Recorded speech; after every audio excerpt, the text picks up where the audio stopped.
Hey everyone, in this edition of the Truth About Coaching show, I'm going to take you back into my childhood, back into my past. We're going to talk about my experience becoming a certified life coach. And the reason I think this is important is because we see whatever we see when we follow people or we see what people are doing online, and we tend to try to emulate the success that people already have, and we don't pay attention to where they came from. So I think one of the most valuable things to know about somebody is their origin story.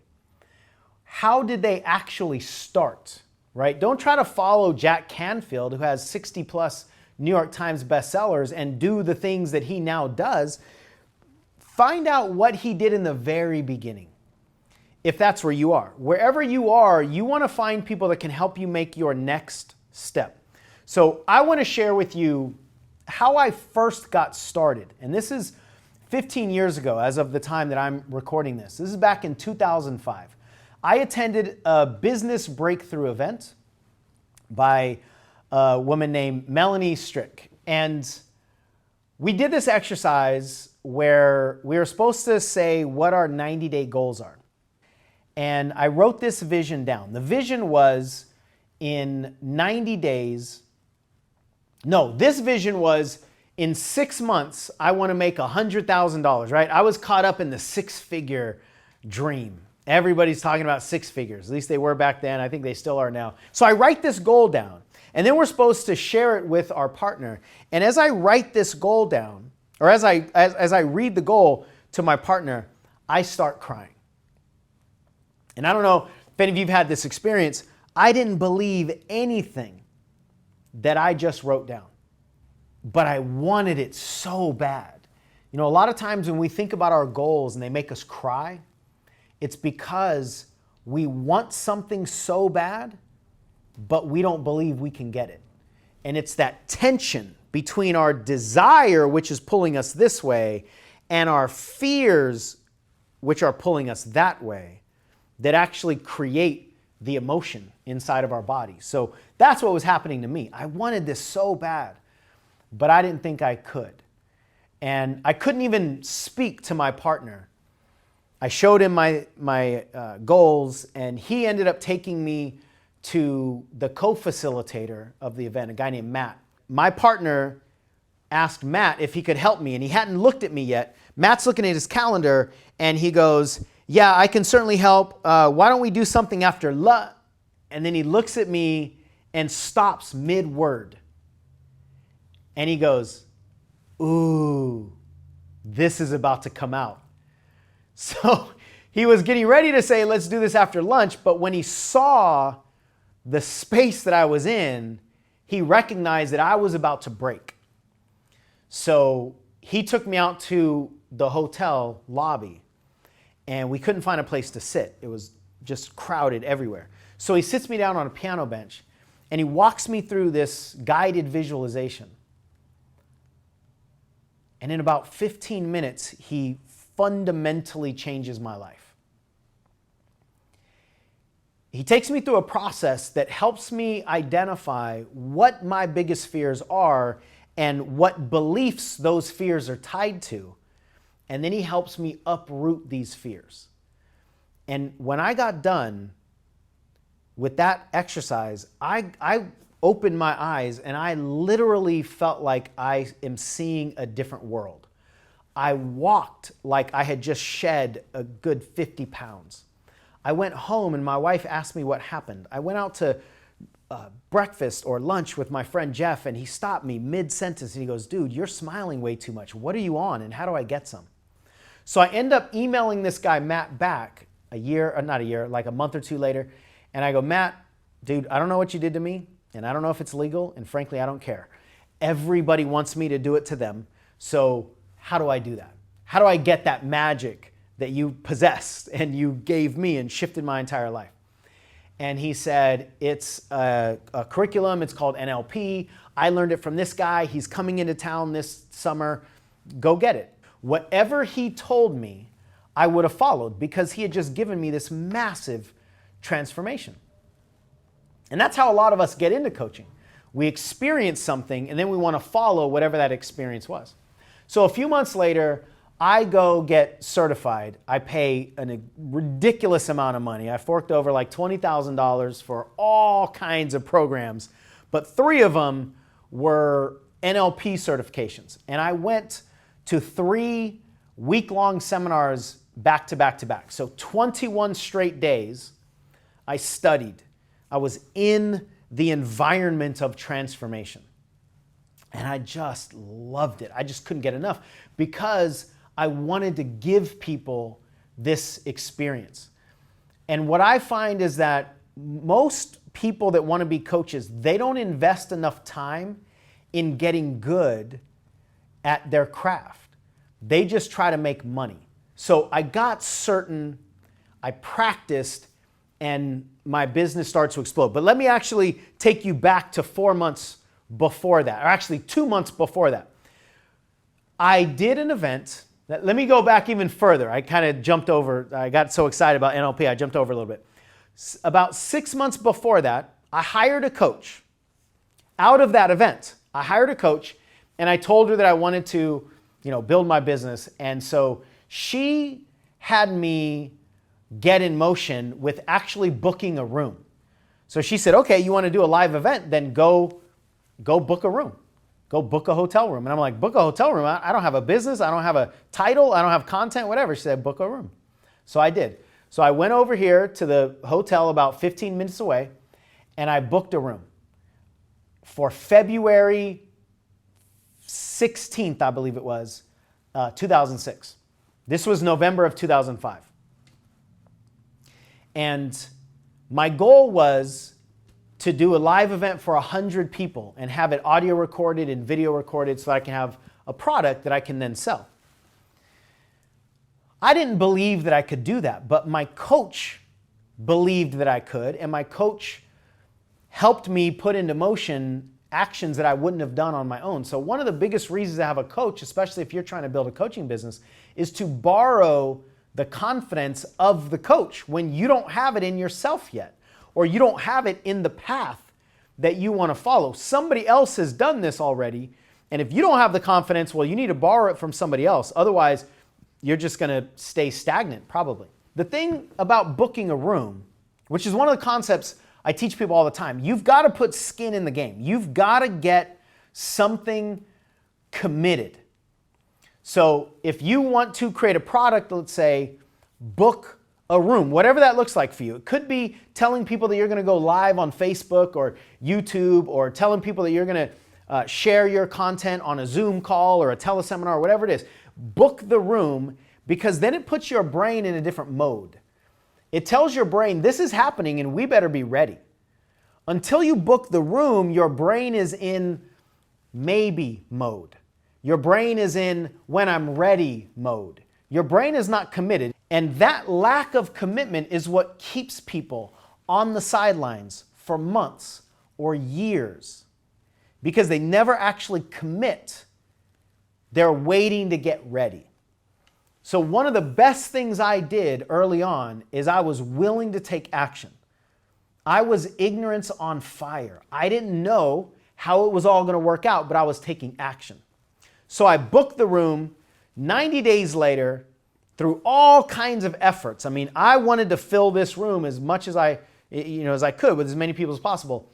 I actually had 100 people in the room on the nose. It was really cool the way it manifested. So I do this event. It's for athletes. How to maximize your athletic ability. I wanted to teach athletes how to breathe and how to visualize and how to set goals. So most of the room is high school and college athletes. And I start talking to them about the MVPs of success. But in the far back left corner, there are 25 women who sell Mary Kay. Now, why they showed up to how to maximize your athletic ability to this day is a mystery. I don't know. They've never told me, but they showed up.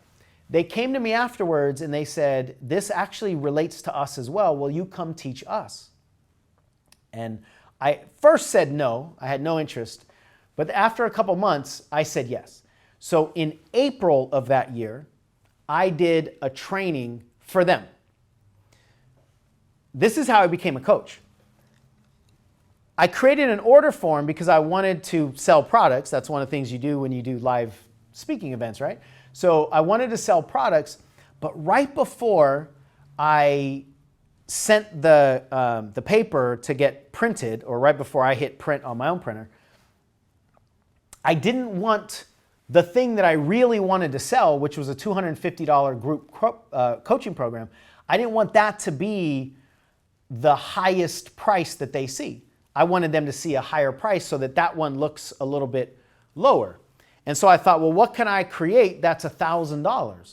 And so I thought, I don't know, private coaching. I'd seen some people sell private coaching. So I put an option down there for 6 months of private coaching for $1,000. But I wasn't a coach. I wasn't even really interested in being a coach back then.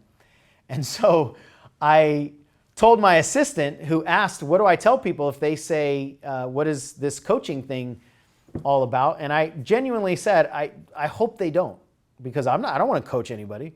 I just want them to buy the $250 program. But I started thinking, like, what if they do say something? So I wrote down on a piece of paper, Sean has no coaching space availability until August. Now, I didn't lie to them. But if they took that to mean that I was so booked that there's no available spots till August, well, that's up to them. Really what I was saying is, if any of you hire me as a coach, I don't know what I'm doing, but I'm going to get certified in the summer, so give me a few months to try to figure it out, and then I'll come back and I'll mess you up in August. Basically what it was. And sure enough, one lady bought. She bought this $1,000 coaching package. And that's how I became a coach, almost unwillingly. But I went to that NLP certification that I just told you about a few minutes ago, and I was lit up by the ability to change people's lives. I was lit up by what we can do with our mind and what we can do as coaches to facilitate transformation.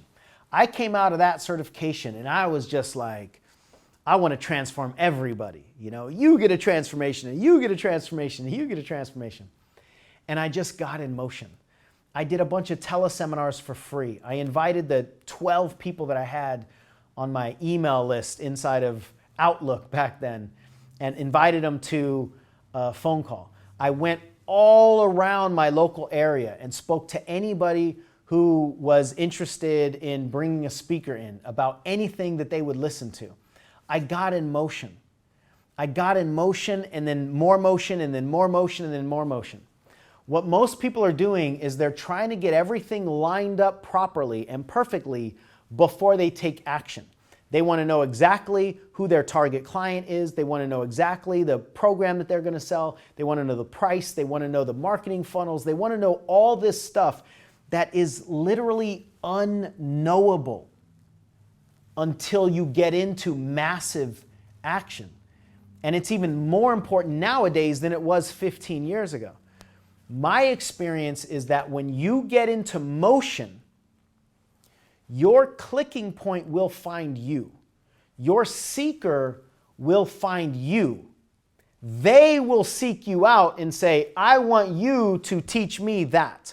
I want you to coach me on this. But it requires motion for your message to evolve and for you to build the confidence and for you to build the certainty so that people will choose you. And I would say 95% of the people that want to be coaches, like really truly want to be coaches, don't ever get to be successful. And the main reason is simply they don't take enough action. They sit on their intellectual demand to be right, the demand to know the right thing to do so they don't mess up, so they don't invest in the wrong thing. You have to let go of your fear of doing it wrong in order to take enough action for what's right to find you. And for me, that took several months of going and going and going and teaching and doing things for the sake of doing things. We made our first sales, actual money into the company at that initial Mary Kay event. And it still took a while for things to start to pick up. But about 8 months after our first sales came in the door, the clicking point happened. That was January of 2007. After all of this motion, the clicking point happened. And as soon as the clicking point happened, our business exploded. We started to get $5,000, $6,000 months, $10,000 months. And then I think in April, somewhere around the early part of that year, our first $25,000, $30,000 month. And then it just like overwhelmed us with success. But I earned, and over the course of about an 18-month period of time, my business generated $300,000. But I'll tell you, I earned those $300,000 in the time period before any of those dollars were made. It was in the actions that I learned and I generated the energy. I earned my stripes. I earned my certainty. I earned their trust before I ever knew who they were and before they ever knew who I was. Most people are not willing to do the work that's required for them to get valuable before they get successful. And the thing is, you don't ever know when it's going to happen. I can't predict for you when it's going to happen, when your clicking point is going to happen. But I can tell you it's not going to be your next step. And don't demand of yourself that you have the ability to predict the future before you start taking massive action. The reality is, you have knowledge. If you've taken any classes in the coaching world, you have knowledge that can help somebody. The only way they'll know about you is if you get in motion. And if you're driven by that simple purpose, fuel of this is what you're here to do on this planet, then people will feel your energy. They'll know that you're not just trying to get money out of their wallet. They'll feel your desire to help them. They'll feel your desire to serve them. And that's how you start getting people to choose you. Now, if you want support with anything at all related to building your coaching business, whether it's strategic, like what kind of program should you create or what kind of prices or how should you market, or maybe it's more personal to help you get out of your own way, click the link down below in the description of the video and sign up for a free consultation so we can support you one-on-one rather than you trying to fit yourself into this one-size-fits-all assembly line approach that way too many coaches are trying to succeed with. I've never seen it happen where anybody has followed a turnkey one-size-fits-all approach and built a powerful coaching business. So my suggestion is don't try to be the first. And so what I want you to get out of my story is take more ignorant action. That's what's required for you to create a transformational coaching business. Now, if you like this video, let's dive deeper into phase one. Watch that video where I talk about life coach certifications, whether you need them or not, and how to choose the right one for you. I'm going to give you my thoughts based on well over a decade in this industry, and I'll let you know why my answer is emphatically no. And yes, I'll explain.